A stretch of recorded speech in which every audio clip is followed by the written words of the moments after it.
Pet Life Radio. This is Pet Life Radio. Let's talk pets.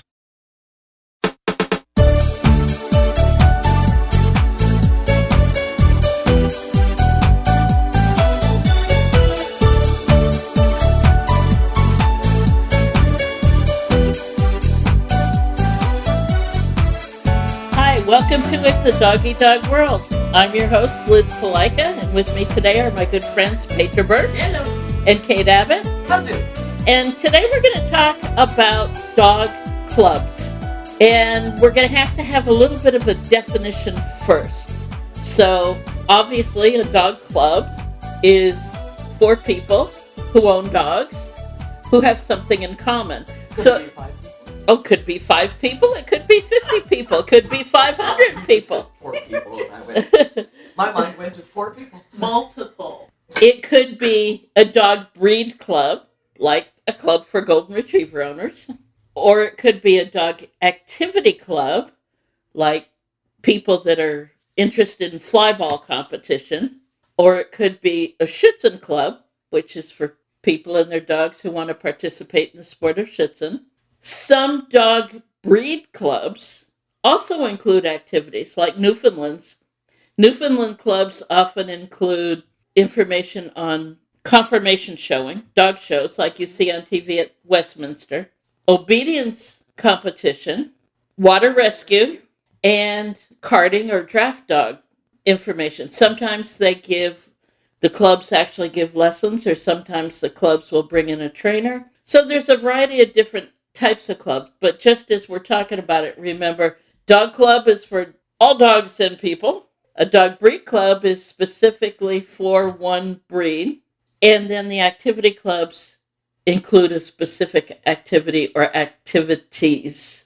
So while you're saying that, I'm just thinking about the granddaddy of clubs, the American Kennel Club. Yeah, the American... They started as a breed club, right? They started as a conformation dog show club. Okay. Multiple breeds. It was in the beginning primarily terriers, but multiple different breeds of terriers. Boy, I pulled that out of my head. Yeah. And then the word that's used when they add a new breed is recognized, and there's a process for a breed to go through to become recognized. The breed has to create its own breed standard, which is the description of the perfect dog of that breed. So you have to get a committee together to decide another on club. The standard. Yeah, you have to have a minor club, a breed club that creates a standard, and they have to register the individual dogs with that breed club for a period of time, document breeding, so forth and so on, and then they can apply to the American Kennel Club to be recognized. It's quite the process. Do they have to have a minimum number of people in the breed club? Yes. I can't tell you what that is. That's not coming out of my head at the moment. But it can't be just 6 people getting together. No, it needs to be more than that. Yeah. And then many of the other large breed clubs like that are the international one, FCI, and please don't ask me to pronounce it because I can't. It's French, right? It's French. Yeah. And I took French in high school, but that was a long time ago in a galaxy far, far away. Federation. Yeah. And then there's the United Kennel Club, also here in the U.S., and the Kennel Club, all capitalized, in Great Britain. That's the granddaddy. That was one of the, if not the originals. So there's a variety. Now, Petra and I both belong to the English Shepherd Club. Yes. And the English Shepherd Club is different in the way that it doesn't promote conformation dog shows. It promotes the breed's working ability. In fact, they also promote not wanting to do dog conformation. They don't want to be recognized. They don't. Right. No. They want to be recognized as a working breed. Yeah, the farm dog. But they do promote other activities such as obedience and rally and herding instinct tests and things like that, because those all relate to working ability and the partnership dog and owner. If you don't have a partnership and you and your dog aren't talking together, you can't take your dog out to a herd of sheep and expect him to do what you would like him to do. If you want to move those sheep from the big field to a small round pen to vaccinate, or to the barn to get them out of the blizzard, you've got to be able to communicate to your dog. So the English Shepherd Club, and they're not totally unique with that. There are other breeds that promote the working, versatile dog versus just the show dog. So The Border Collies do that a lot. yeah, Border Collies From do the that. working line Aussies, Uh-huh. Australian Shepherds. There's also some field dogs like the red and white setters, Mm-hmm. or the red setters that used to be Irish setters. Yeah, there's. Yeah. Mm-hmm. And the Jack Russell Terrier has several branches. The Oh, Jack yeah. Russell, the Parsons, the Russell. Parson Terrier, are they? Yeah. Not all of them promote conformation showing. So it seemed to me that looking at these things, that the breed clubs, they share, what do I want to say, genetic information about who's breeding true, whose line has showed up with problems. Maybe, Well, yeah, maybe no. Yeah. Is that where the politics comes in? Most of the breed clubs have a breed committee.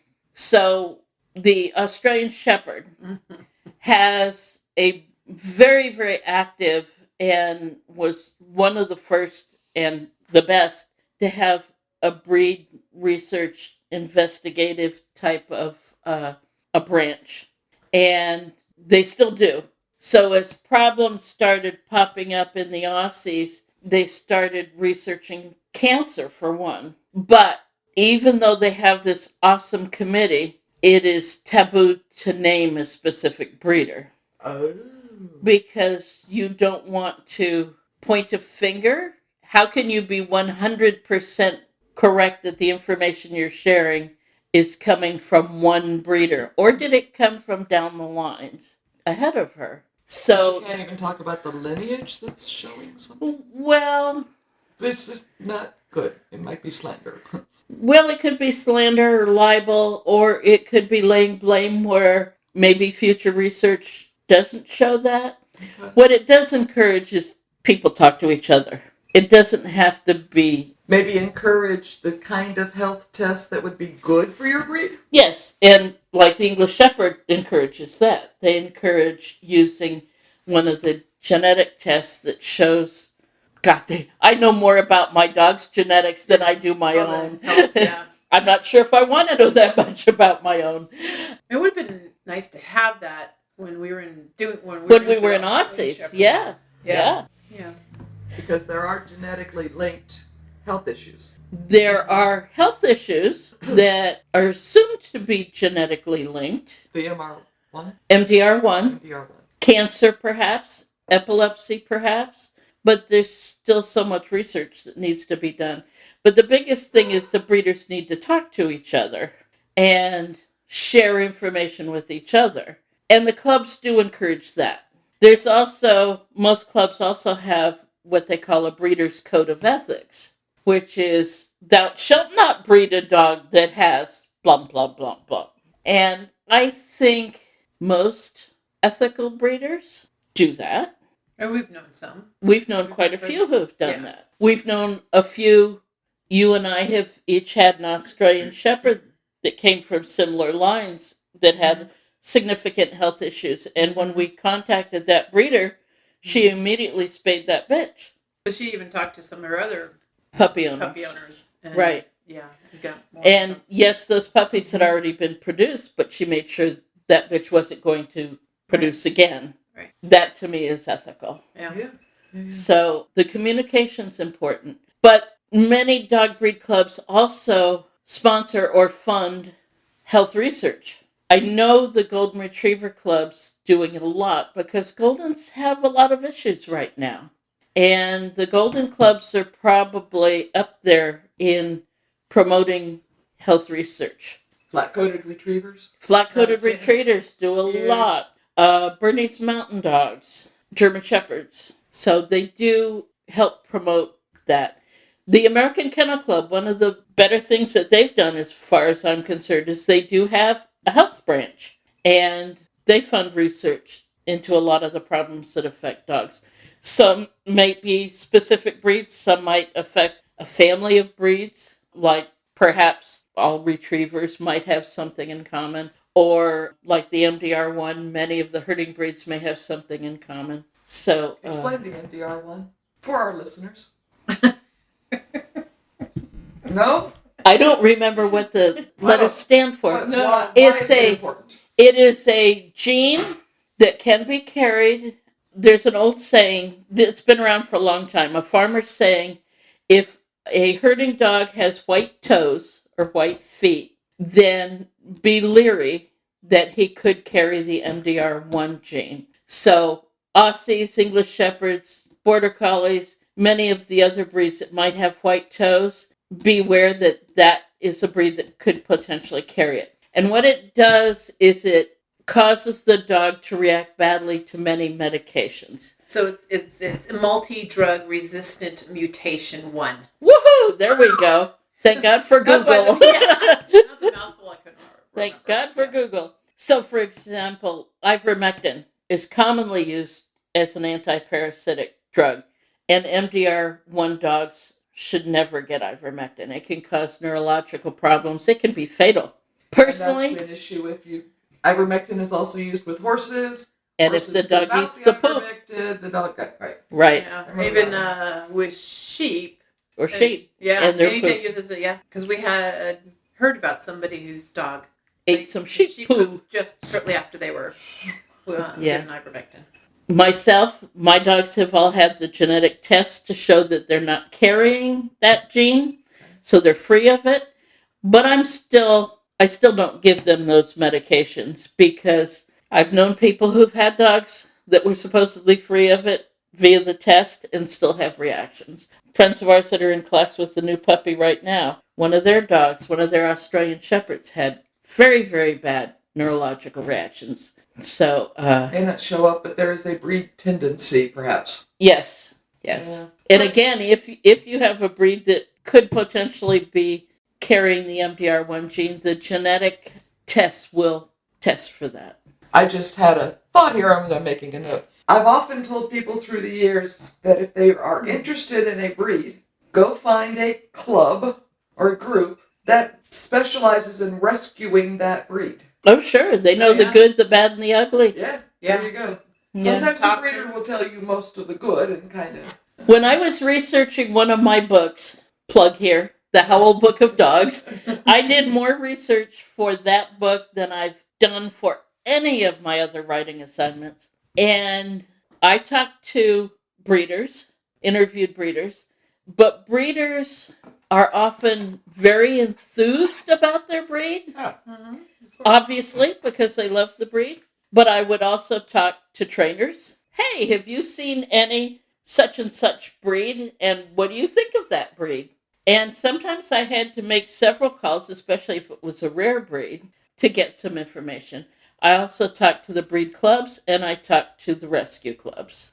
And for some breeds, when I really had questions, especially about health, I talked to veterinarians. Mm-hmm. So 4 to 5 different sources. The breeder, the breed club, the rescue club, trainers, and sometimes vets. You need to get out of the circle of admiration, so to speak, to get the nitty gritty. Mhm. And that's actually when I started to fall in love with the English Shepherd. When I was researching that breed, I didn't have one yet. But remember Caleb? Yes. Yes. We had one come through our classes, and I had just finished researching that section for the Howl Book of Dog, and I went, oh, that's an English Shepherd. And they got him at a shelter. They didn't know. They said Border Collie Cross. And I said, no, he's not. And then Because out here in the West Coast, they're unknown. Nobody knows. well, they're very well known in our little pocket of the world. Yeah. We have a whole bunch now in San Diego.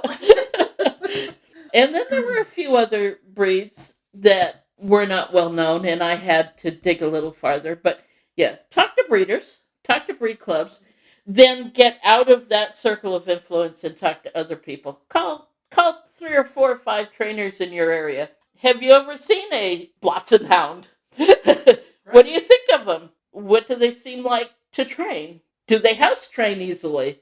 You know me, my weird analogies. I'm like, okay, you go to the showroom and talk about what the new car is like. Mm-hmm. Then you go to a mechanic and say, so how many of these have you worked on? Right. And then you talk to the owners who own it and say, well, how do you like it? How long have you owned it? And how do you like it? You did that when you're researching. When I was researching when I was getting ready to trade in my F-150 and was looking for a mid-size SUV, I talked to everybody, including I would talk to people in the parking lot of the grocery store. One lady got out of a particular brand name car. I won't say it on the air. They might decide to sponsor us someday. And I said, I'm researching mid-size SUVs. I was looking at this one. It's a gorgeous car. And I love the maroon color red it came in. And I said, how do you like it? And she flat out said, I hate it. I'd never get another one. And I went, whoa, talk to me. Yeah. Talk to me. And one of the problems was her husband was just a little over 6 foot, and he couldn't get in the car and sit in the seat. He couldn't get through the door Oh my. and sit in the seat without banging his head. He had to all scrunch up. And even then, the top of his head hit the fabric of the ceiling. She says, it's made for small people. And then... So that's not just a one-off mechanical error. That's a design problem. Yeah. And then there were a few other things, too, that she just, I hate it. I'll never get another one. Okay, cross that one off my list. Sure. And you'd be amazed at the people who were willing to talk about their vehicle. Anybody asks me about my Toyota Highlander, and I tell them how much I love it. It's a great car. Knock on wood. But you can do the same thing about dogs. People like to talk about their dogs. Oh, yeah. All right, well, let's take a break for one of our sponsors. Take a listen. We'll be right back.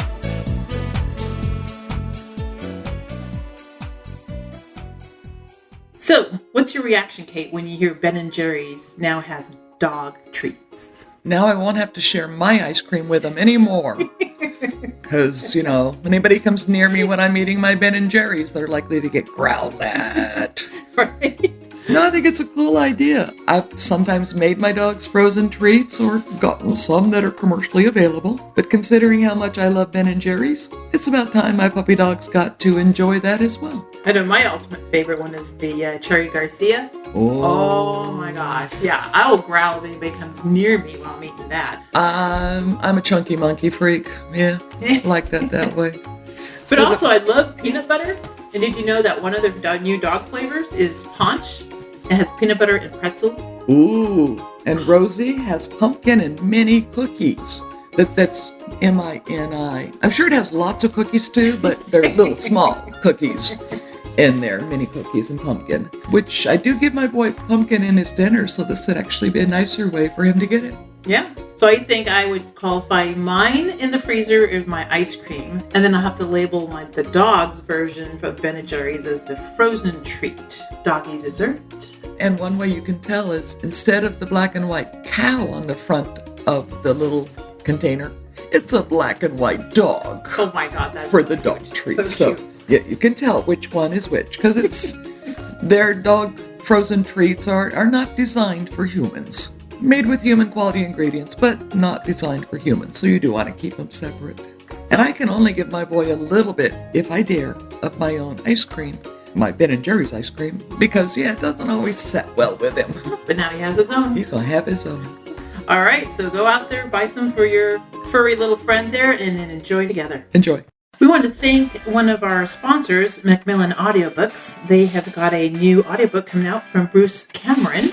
It's a heartwarming, insightful, and often laugh-out-loud funny. Bruce Cameron's A Dog's Purpose audiobook is not only the emotional and hilarious story of a dog's many lives, but also a dog's eye commentary on human relationships and the unbreakable bonds between man and man's best friend. And don't miss out on the next series, A Dog's Courage, coming this May from Macmillan Audio. Order them wherever audiobooks are sold. Let's talk pets. Let's talk pets On Pet Life Radio. Pet Life Radio. PetLifeRadio.com.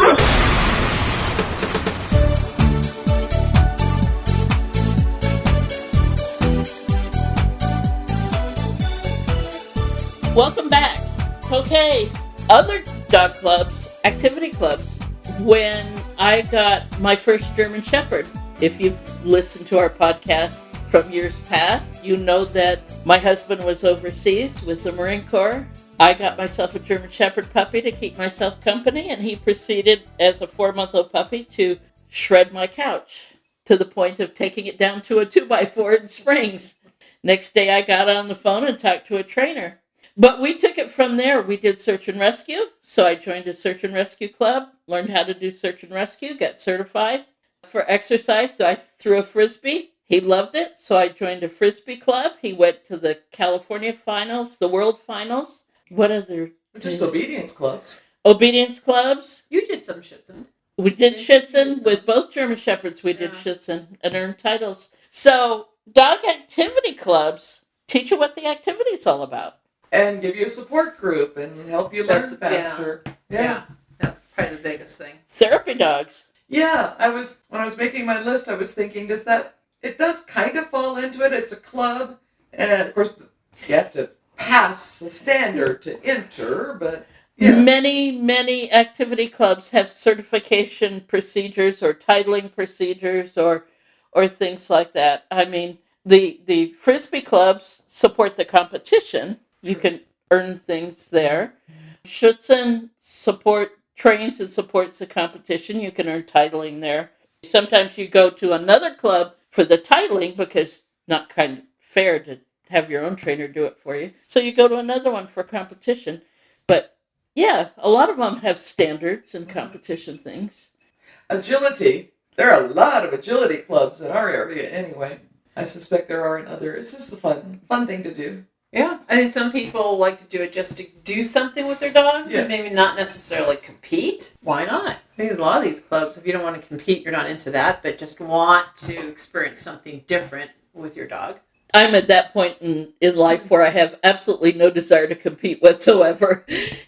It got, okay, I'm a bad sport. I'm very competitive. No. Let's just say you're competitive. There we go. I get grumpy.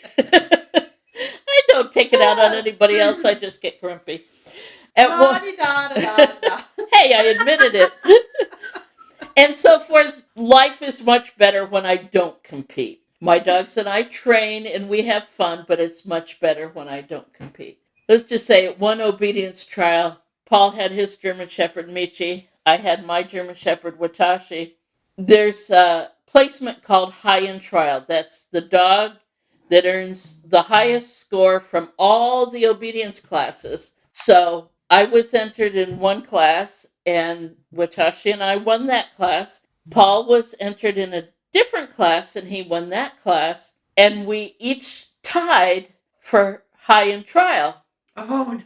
We each had 199.5 out of 200 points. Each of us did. Did you have to have a playoff? We had to have a playoff. Oh. And his dog beat me by a crooked sit. Oh, dear. Oh. Let's just... I don't think I'd want to be in that house that evening. Or the drive home. The drive home. The obedience trial was in Pasadena. Honey, you're on that couch. You beat me by half. The obedience trial was in Pasadena, and we lived in San Clemente. It was a long, quiet drive home. And I don't know how many times he said, "I'm sorry," and I said, "You are not." You are not. Surely you could have slipped the judges a $10 bill to put both your names. But him walking out of the trial with trophy in hand, smirking, and me walking out, people are going, "Oh my God, that was so awful! You both had 199.5. That was so wonderful. Oh, who would have said that? Husband and wife."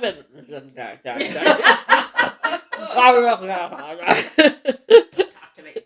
Paul would have been a more gracious loser. Yes, he would have. Yeah. He was not a gracious winner. He rubbed it in. But I can see him doing that too. Yeah. So life is better if I don't compete. But you can do something for fun, or you can challenge you and your dog and yourself against a standard, which is what a competition is, yeah. Or just the training. Yeah.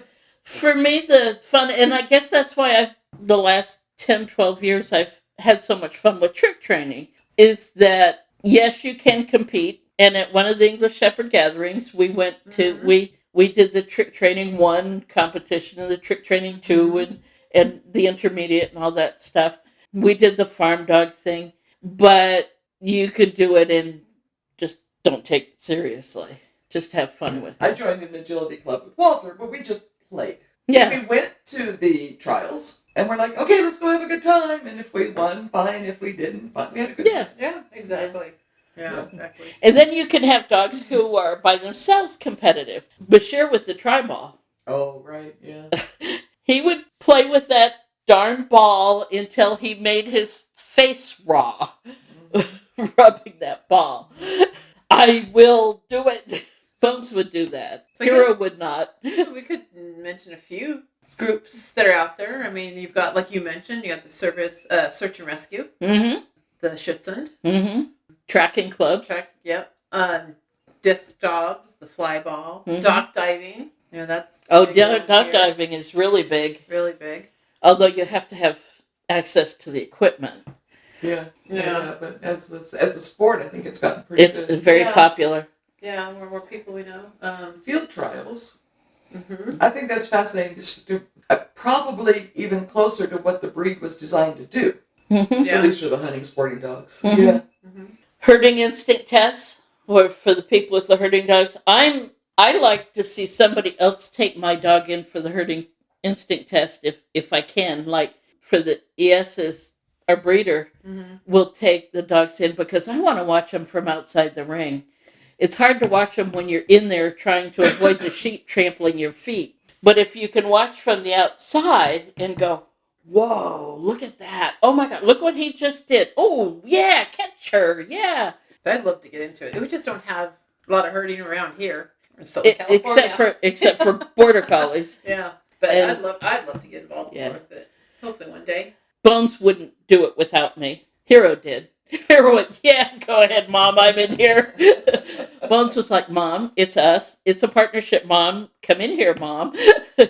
But that's my boy. I'd like to see how the girls do, how Willow and Seven do. Yeah, that would be fun. What's other? Parkour. Then karting, drafting. I went to one recently for Newfoundlands. Mm-hmm. I drafted one, and that was fun. You know, and everybody there had a good time. And that's the goal. Yeah. The dogs did good. They were tired because I went on day 2. This is their second day, so a lot of tired dogs. But they did good. They had fun. That was fun. So that's a breed club that also does the breed activities. Mm-hmm. Yeah. I like that. Yeah. Do they have any other breeds there? No, but interesting enough, I was talking to one of them that's on the board, and they had thought maybe if they do like one day of the Newfoundlands and maybe the second day open it to others who are interested in doing drafting with non-Newfoundlands. Often they do. I'm surprised they didn't. Maybe it's a new board of directors for the club or something, because often they do open it up. Yeah. I said, yeah, that'd be great. I said, I have an English Shepherd who does like to do karting. Yeah. That would be fun. Well, when we had Aussies, there was that time we went to the Newfoundland training. There was, 5 of us there with Australian Shepherds. The Aussies. And That's at right. the end of the second day, they had the draft test, and the Aussies took 1st, 2nd, 3rd, 4th, and 5th place. A long time ago. I'm sorry. We were not. We were not. We got lots of dirty looks from the Newfie people. Though. Maybe that's why they don't open adult breeds anymore. But we've been doing a lot of karting, so yeah. Lure coursing. Well, I was just thinking. Okay, so actually, before rally. That's rally. a big, fun sport. That's fun, yeah. And dancing with dogs. Freestyle, yeah. Freestyle dancing. And what's really cool now is they're doing a lot of it by videotaping. Well, COVID. Because of COVID, but it's also allowed them to have more international competitions. Oh, sure, yeah. Oh. By submitting a videotape. Right. And AKC is now doing that because we evaluated one that sent us a video. Trick dogs are doing the videos too. Mm-hmm. Yeah. And then I noticed how AKC is starting to add more and more activities. Yeah. Yeah, a lot more. Well, the breed dog registration is going down, down, down, down, down. So income went down, down, down, down. So by increasing, I mean, not to be, yeah, I am. Just to be businesslike, yes. More activities means money from those sports. Absolutely. Perhaps to make up the difference. Because they now have a trick training Titles. Uh-huh. Right. Yeah. Do they have rally? They must have rally. Oh, AKC started rally. Yeah. Oh, did they? Well, an individual club started rally. AKC picked it up pretty early. Pretty early. Yeah. And rally's a great introduction to obedience if you're thinking about that. I think rally's a lot more fun. I did obedience competitions for years, and that can get pretty cutthroat. But the rally people seem to rally more for each other. Yeah. We just have a little rally course as a graduation for our intermediate class, and they have fun. And after they're all done, the people and the dogs are like, "Oh my God, I'm tired." It takes a lot of thinking. It's not that. It's not it doesn't cover a lot of area. No. But yeah. a lot of thinking. Yeah. They have a good time. Well, I joined the South Coast Jack Russell Terrier Club, and I was thinking that they're pretty standard in what they say about themselves. Their mission is preserving, protecting, and working the Jack Russell Terrier. And they want to bring owners information, events, and resources to enhance their ownership. Of course, they do call them amazing little dogs. But then they say, the recent popularity boom of Jack Russells brought about by movies, TV, advertising has caused an increasing amount of indiscriminate breeding. These two factors are leading to an ever-increasing number of Jack Russells coming into rescue, usually for no other reason than their very nature. They are hunting terriers. Yes, they are. Please do your research on this breed. This could be a sentence for every breed. Please do your research. They are not the dog for everyone. We've said that many times. How many times did we try to talk people out of Australian Shepherds and now English Shepherds? Mm-hmm. People see Bones. Yeah. He's compact. He's a little smaller. He's got a blue eye. And people go, whoa, he's so cool. And Yeah. Let me tell you about Bones. He is not for everyone. Mm-hmm. Right. Hero would thrive with just about anybody who's active. Bones and Seven would not. The benefits of joining this club, but can be more universal for all clubs. It's a friendly group of like-minded people interested in all things of that breed. Yeah. Mentoring for new and future Jack Russell owners. Going to a trial or going to some of these fun days or things, and you see what the people are doing with that breed, and can you see yourself doing that or not? Yeah. They have their sanctioned trials. They have fun days. They have fun days, and they have trials where they'll do the racing, the racing Jack Russells, and go to ground. That's where it's kind of like they're going through an underground tunnel after quarters. Oh, that's another club, Barn Hunt clubs. Barn Hunt. That is great fun. We've done that. Oh, yeah. And the breeder's listing if they sign the code of ethics. So, yeah, just a general idea of clubs and why they're important for everybody. Now, I have one downside to dog clubs. And it's not just dog clubs, it's also dog clubs, horse clubs, car clubs, people in general. You get more than 5 people together and form a group about something. People are political creatures, and they often form cliques. One of the last obedience trials I went to, and one of the primary reasons why I quit, was here in San Diego County, and I won't say the club name, but it was the most political, cliquey thing I'd ever gone to. If you didn't train with this trainer, or you didn't belong to this club, or we're not going to talk to you because you're not one of us. And it was so uncomfortable that my dog and I looked at each other and went, yeah, no. And that was, I think, either the last or next to last obedience trial I went to. I went home, told my husband, yeah, that's not fun. Yeah. It's not fun. If it ain't fun, you ain't going to do it. And German Shepherd, that was when I had Australian Shepherds. When my husband and I were back in Washington, D.C., I went to an obedience trial for German Shepherds. It was a German Shepherd specialty trial. And they tended to be cliquey. If you had confirmation German Shepherds who have a certain look, then you were one of them. If you had a German Shepherd who was not that, which my boy wasn't, he was a rescue, then you were looked down upon. We were competing in obedience, and Watashi and I. And so he'd already had his utility dog title. He was already a certified search and rescue dog. He'd already gone to the World Frisbee Championships. All these things, and we were going because I was trying to earn his obedience trial championship. So we needed to go, and we needed to place an open B&, utility. So as I was walking in from the parking area, and I had my lawn chair under one hand and a tote bag over his shoulder, and Watashi was walking with me.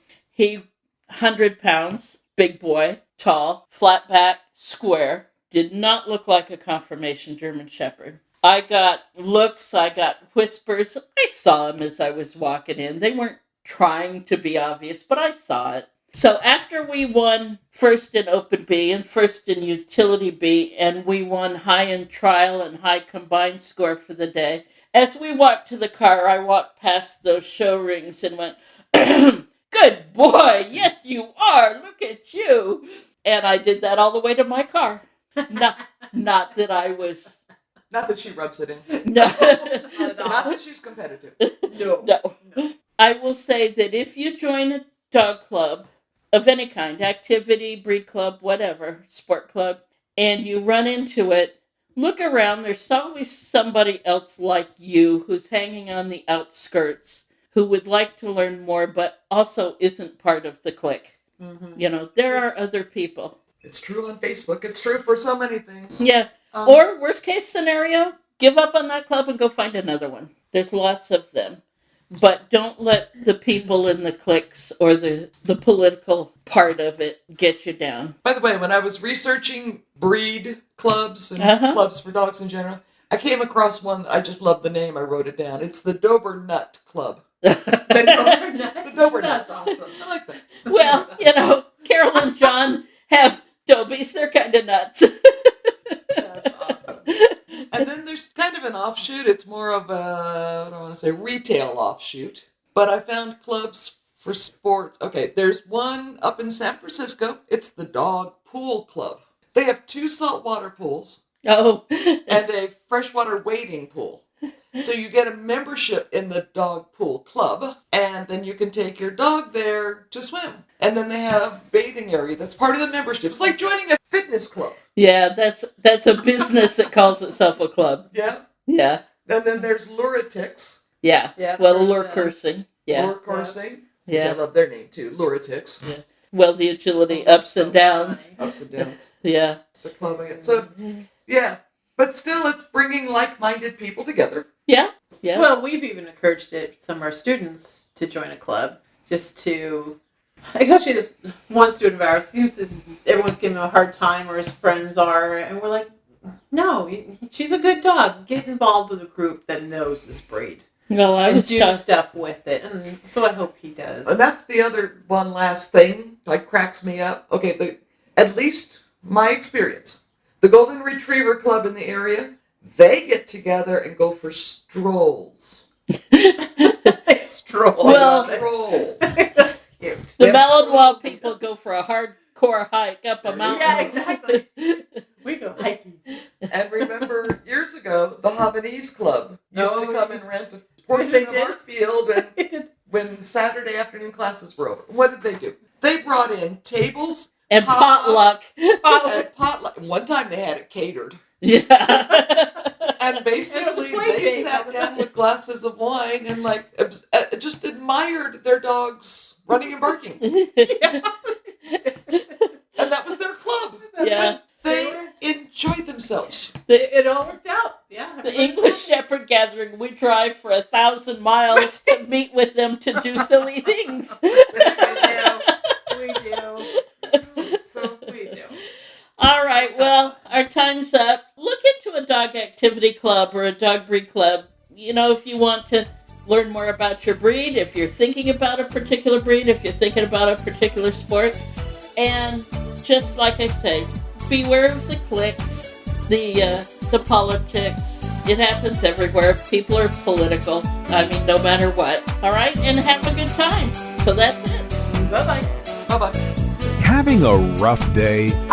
Longing for the dog days of summer? Think your fun furry friend lives a dog's life? Well, find out everything you're begging to know as Pet Life Radio presents It's a Doggy Dog World with pet expert and award-winning author Liz Palaika. Every dog has his day, and you'll find out how to make your dog's day fun and rewarding every week on demand, only on PetLifeRadio.com.